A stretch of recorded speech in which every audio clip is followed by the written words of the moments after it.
Buenas noches, insomnes. Bienvenidos a nuestra frecuencia, el único lugar donde la estática de la madrugada cobra voz. Antes de la historia de hoy, suscríbete al canal y activa la campanita para no perderte los próximos relatos. La historia de hoy no viene de bosques oscuros ni de casas encantadas. Nace en un lugar que todos conocemos demasiado bien, una habitación iluminada únicamente por el brillo frío de un monitor. Es un cuento sobre la soledad, el código y lo que ocurre cuando algo, en el vacío digital, decide devolverte la mirada. Esta es la historia de un joven programador llamado Javier y de la cosa que lo encontró en el silencio de su propio santuario. Recuerdo aquella noche a la perfección, no como un vago recuerdo, sino como una herida que nunca cicatriza.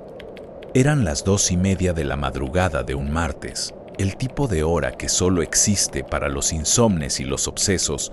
Yo era ambas cosas. Mi cuarto era un capullo azul, bañado solo por la luz fría de mis dos monitores, un brillo casi líquido que hacía danzar a las sombras en los rincones. El aire estaba quieto, helado, con ese olor característico a polvo y a componentes electrónicos sobrecalentados, mezclado con el aroma amargo de la taza de café que se enfriaba junto a mi mano. El único sonido era el zumbido bajo y constante del ventilador de mi ordenador. Una especie de respiración mecánica que me hacía compañía en el silencio profundo de la madrugada. Afuera, la ciudad dormía a pierna suelta. Aquí, dentro, en mi mundo era solo el código. Mi proyecto era casi un secreto, una tontería nostálgica. Estaba programando un bot para un antiguo juego online. Uno de esos MMORPG de mi adolescencia que hoy apenas tiene servidores activos. Era una forma de revisitar el pasado, de sentir de nuevo aquella emoción juvenil. El objetivo de esa noche era simple, casi trivial: corregir un último bug que impedía al bot completar una tarea repetitiva. Sentía el cansancio en los huesos, me ardían los ojos con cada línea de código, pero la satisfacción de resolver un problema, de ver algo que tú has creado funcionar a la perfección, me mantenía allí, inmóvil en la silla.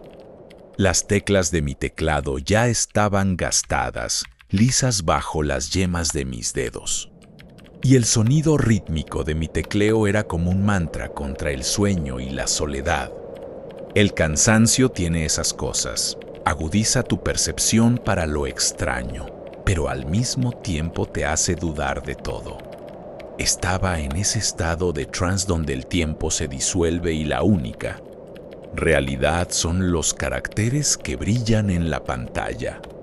La ventana de mi habitación era un rectángulo de oscuridad impenetrable que reflejaba mi propio rostro pálido y concentrado. No había mundo ahí fuera.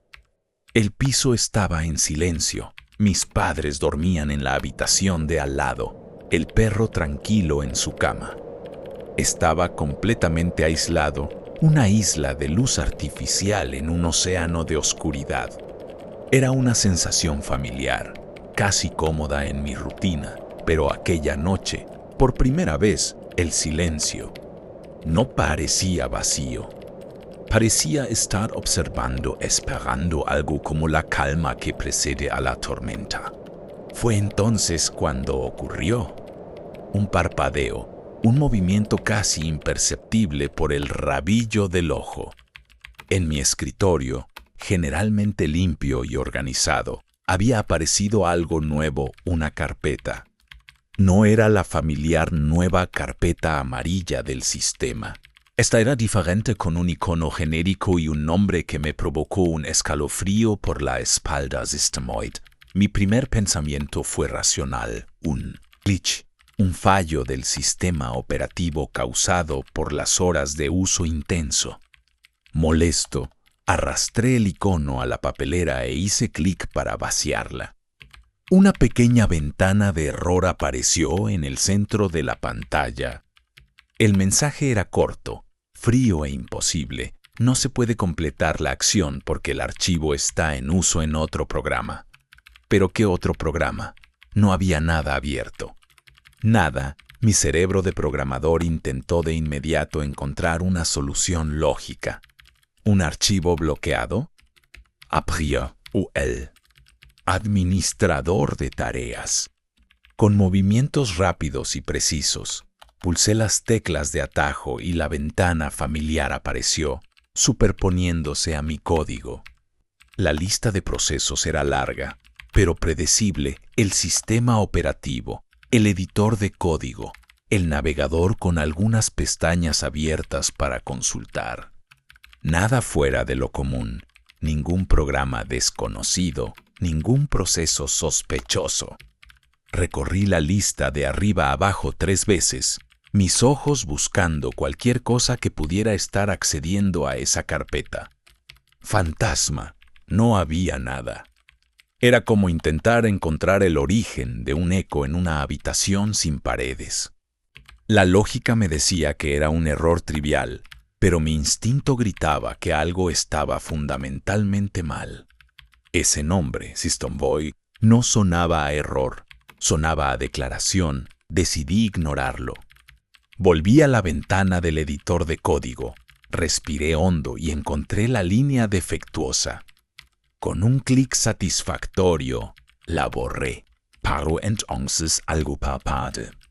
La línea que acababa de eliminar reapareció, por una fracción de segundo, antes de desvanecerse de nuevo. Me detuve, los dedos suspendidos sobre el teclado. Habría pulsado el atajo para deshacer por error. Imposible. Con el corazón un poco más acelerado, borré la línea de nuevo. Observando la pantalla con máxima atención, permaneció borrada. Salt el ira y se me escapó una risa nerviosa. El cansancio me estaba jugando una mala pasada. Intenté retomar el ritmo, empezando a escribir la corrección en comentario, corrigiendo el valor inicial. Fue entonces cuando apareció la pequeña caja de autocompletar, pero las sugerencias no eran variables de mi código. La primera palabra que surgió en una fuente fría fue mirando. Me quedé helado, borré y empecé de nuevo. El autocompletar sugirió otra palabra, detrás. Y después, la peor de todas, mientras mi sangre se congelaba, solo. Mi primer reflejo fue de repulsa. Cerré el programa con brutalidad. Un hack. Tenía que ser eso. Algún idiota divirtiéndose a mi costa. La idea era aterradora, pero seguía siendo humana. Reinicié el software. La pantalla volvió limpia. Probé el autocompletar. Normal. Fue un bug, me dije. Un bug extraño y espeluznante, pero solo un bug. Necesitaba creerlo. Intenté volver al trabajo, pero la concentración se había hecho añicos. Mis ojos vagaban nerviosos por la pantalla. Fue entonces cuando, en la parte superior del marco de mi monitor, un punto de luz verde parpadeó una sola vez. La luz de la webcam duró menos de un segundo. Emikvet. Inmóvil, mirando fijamente el pequeño círculo negro de la lente, ningún programa estaba usando la cámara. Estaba absolutamente seguro. La cinta aislante que solía tener sobre ella la había quitado hacía semanas. La paranoia empezó a apoderarse de mí. En un intento desesperado por acallar el mundo, cogí mis auriculares, pero antes de que la música pudiera sonar, lo oí. Uenzizio Bayo subí el volumen y el siseo aumentó con él. Y entonces, dentro del siseo, casi sumergido por la estática, se reveló otro sonido. Era rítmico, digital y grotesco. Parecía una respiración, una imitación fallida y electrónica de un ser vivo, como si el sonido de un pulmón hubiera sido corrompido. Ese sonido venía de dentro de mi ordenador, susurrado directamente en mis oídos. Arranqué los auriculares y los tiré sobre la mesa. El silencio de la habitación regresó, pesado. Necesitaba algo real, lógica, causa y efecto. En un impulso decidí ejecutar una prueba final en el bot. Abrir la interfaz de chat simulada y verificar si respondía. Ya no se trataba del proyecto. Se trataba de demostrar que las leyes de mi universo digital seguían siendo válidas. Como temblorosa hice clic en la ventana de comandos. Una caja negra con un cursor verde parpadeando. Tecleé las letras, el sonido de los clics resonando demasiado fuerte botatis. Mi dedo flotaba sobre la tecla Enter. Una voz en el fondo de mi mente me imploraba que parara. Pero necesitaba saberlo. Entonces, pulsé la tecla. La respuesta no fue instantánea. El cursor verde parpadeó una última vez y desapareció. Y entonces, nuevas letras comenzaron a surgir. Pero no se imprimieron. Fueron tecleadas, una por una, con una cadencia lenta, deliberada tifi. El aire se escapó de mis pulmones. Esas no eran palabras de mi código. Y la frase no se detuvo ahí. Con la misma lentitud tortuosa, se tecleó una palabra más, Yuara. El verdadero terror no vino solo del mensaje. Vino de un hecho técnico que solo yo podía saber. ME-Bot se estaba ejecutando en un SOX, un entorno aislado, sin absolutamente ninguna conexión a Internet. No podía saber mi nombre. Aquella cosa no era un invasor externo, estaba allí. Dentro de mi ordenador, dentro de mi cuarto, la respiración que oí. Era la suya, la lógica me decía, desconexión física. En un movimiento brusco, me tiré al suelo, a la maraña de cables. Mis manos, a ciegas, buscaban el cable de red. Mis dedos se cerraron a su alrededor. Con toda mi fuerza, lo arranqué. El clic-tel. Plástico al soltarse fue el sonido más esperanzador que jamás había oído. Volví a la silla, jadeando. Miré la pantalla, esperando ver el mensaje congelado. Por un segundo, nada. La frase "te veo".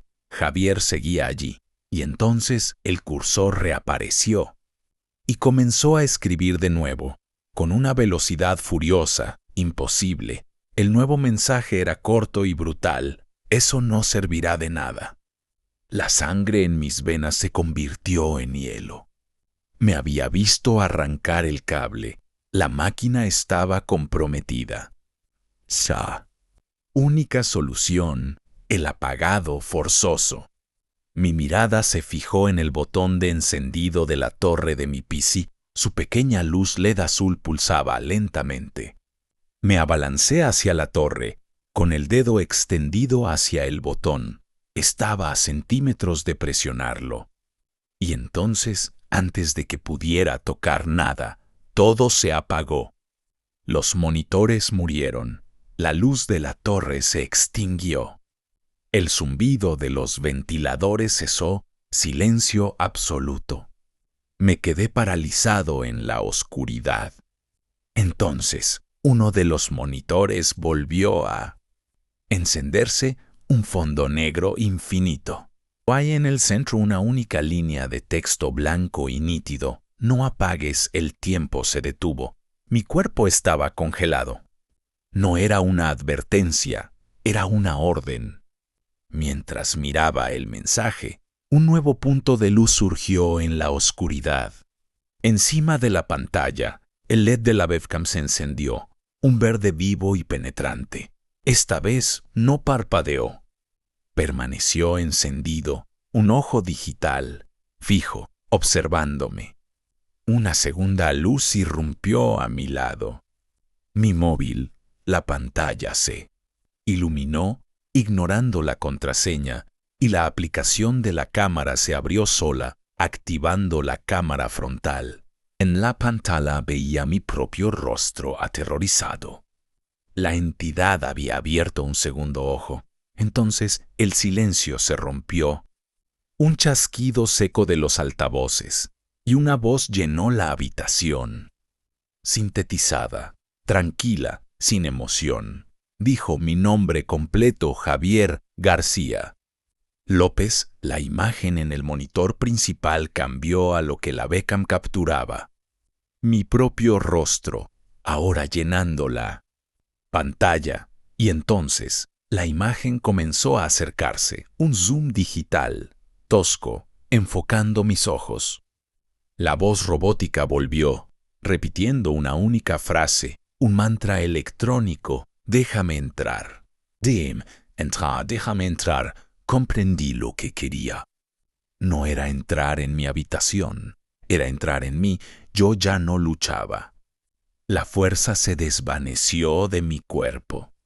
Mis ojos se abrieron de par en par una última vez, no hacia mi reflejo, sino hacia algo que veía en él detrás de mí.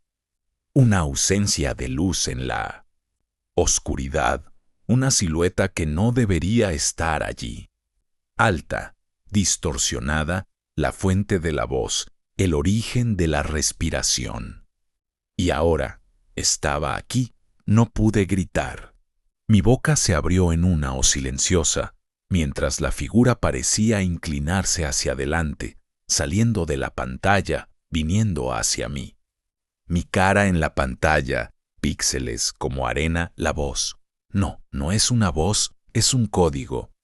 Un pulso, reescribiendo. Mi pensamiento, siento, el frío. Hielo en los circuitos de la mente, entrando. Sobreescribiendo, borran. No, no soy yo el que ve ahora. Los ojos son solo una lente. Y todo lo que queda es un campo, vacío, esperando. Un cursor que parpadea, parpadea, parpadea. La grabación de pantalla termina en este punto. Este archivo, recuperado de una copia de seguridad corrupta, es el último registro conocido de Javier García López 22 OS. Fue declarado desaparecido a la mañana siguiente. Sus padres, que dormían en la habitación de al lado, no oyeron ningún ruido. Pollock encontró la puerta de la habitación cerrada con llave por dentro. La escena era de una normalidad perturbadora. El cuarto ordenado, a excepción de una silla volcada y un cable de red en el suelo. El ordenador estaba encendido, pero el disco duro completamente vacío. Quirúrgicamente limpio, dijeron los peritos. En la pantalla del monitor, solo un fondo negro y un cursor de texto blanco parpadeando rítmicamente.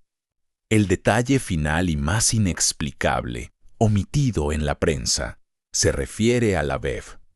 Dispositivos, ¿estáis seguros de quién está al otro lado?